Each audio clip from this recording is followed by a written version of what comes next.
सर्वप्रथम जय श्रीराम आणि सर्व 16 प्रभाग क्रमांक 16 मधील सर्व जनतेस माझा नमस्कार.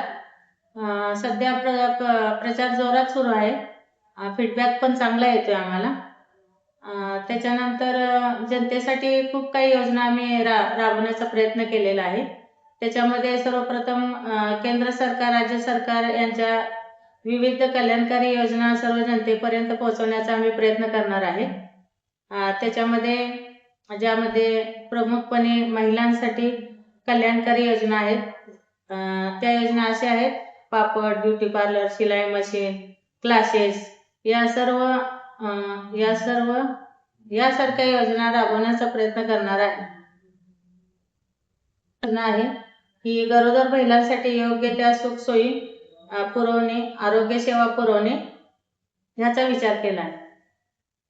काळात जी माझी सर्व तळागाळातली जनता आहे, गोरगरीब जनता आहे, त्यांच्यासाठी माझ्या परीने जितका प्रयत्न होता येईल तितका केला. त्यामध्ये त्यांना राशन पुरवणे, आरोग्य सेवा पुरवणे, लहान बाळांना डोस वगैरे, लस वगैरे देणे, अशासारख्या विविध योजना राबवलेल्या आहेत.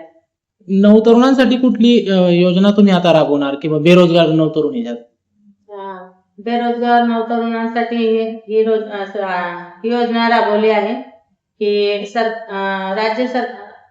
वृद्ध नागरिकांसाठी कुठल्या योजना आपण राबवणार आहोत? वयोवृद्ध जे माझे आई वडिलांसारखे आहेत त्यांच्यासाठी मी नाना नानी पार्क किंवा त्यांच्या अडीअडचणी त्यांच्या मागे मी खंबीरपणे उभे राहण्याचा प्रयत्न करणार आहे आणि उभी राहणार आहे.